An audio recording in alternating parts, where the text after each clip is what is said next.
Hey, this is Hank Smith from Hank, Patty, and the Current, and today we're going to talk a little bit about drive. Drive is most commonly associated with how the music is played.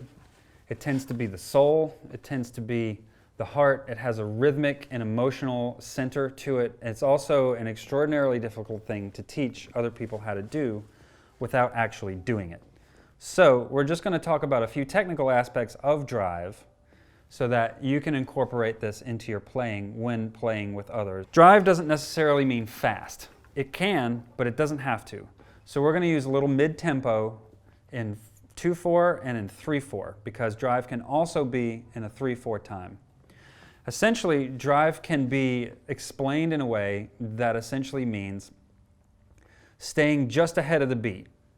In bluegrass, the beat rests here and you want to be just a little forward of it so that you're moving. The banjo's job is to move forward. You're driving the band. So with a little bit of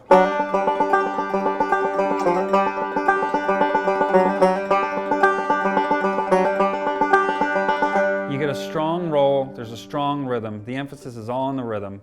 And what I'm doing with my left hand is I'm not playing any thirds. You don't hear this note. It's not the full G chord. Instead, I'm playing my ring finger at the 5th fret on the D string, which is a G. Then you have the open G. My index finger's on the 3rd fret of the B string, which is a D, and there's another D, and then the other G. So it's just fifths, and that's it.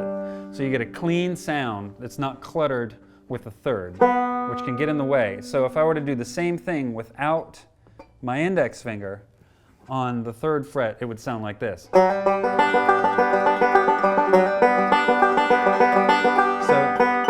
you get a lot of that in there. Without it, you reduce the amount of notes that are being played so that the emphasis can be more on the rhythm.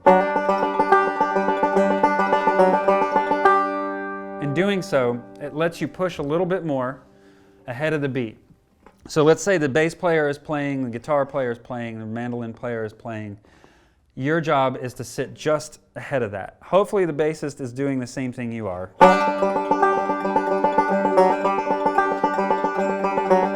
I'm not playing particularly fast. It's a mid-level tempo. It doesn't have to be screaming. It doesn't necessarily also have to be mash in the key of B, which is something that happens a lot at jams. So as long as you kind of keep your rhythm driving forward and it's moving just ahead of the beat, you can achieve a measure of drive. Now, that's all well and good for something in 2/4, but what about 3/4 time? Sometimes it feels like 3/4 time tunes don't drive, but they can, absolutely. So here's an example of a tune in 3/4 time played with a bit of drive. And the name of the tune is All the Good Things Are Past and Gone. And it can sound like this.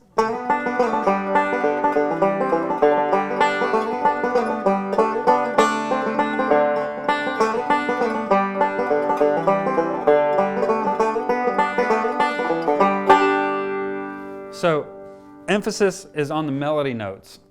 The rest of the roll is there to support the melody, but it drives along because the emphasis is on the rhythm and the melody in that. And it pushes it. Pushes it just a little ahead of the beat. You don't have to play fast, you don't have to play loud to achieve drive. You just have to be able to move it and it has to feel like it's moving, hence the name. So, as you practice with a jam or you practice with your ensemble, with your band, try to make sure that you're not rushing, you're not too far ahead of the beat. You don't want to be so far ahead that people are trying to race to catch up to you. You want to be able to lead. One who drives is one who leads. And it doesn't necessarily mean you're playing a solo.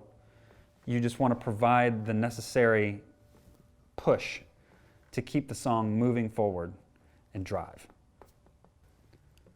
Some artists that are particularly good at moving songs along like this with a drive would be the infamous String Dusters. If you check out their stuff, Chris Pandolfi is not necessarily a flashy player on the banjo, but he drives the band along. He's pushing it ever forward to make sure that everything stays in perfect lockstep with the bass. He's an excellent driver. Another great artist to check out, of course, is Terry Balcom. He's sort of famous for that. He is the Duke of Drive, if you will, and has been at the forefront of this concept his entire career.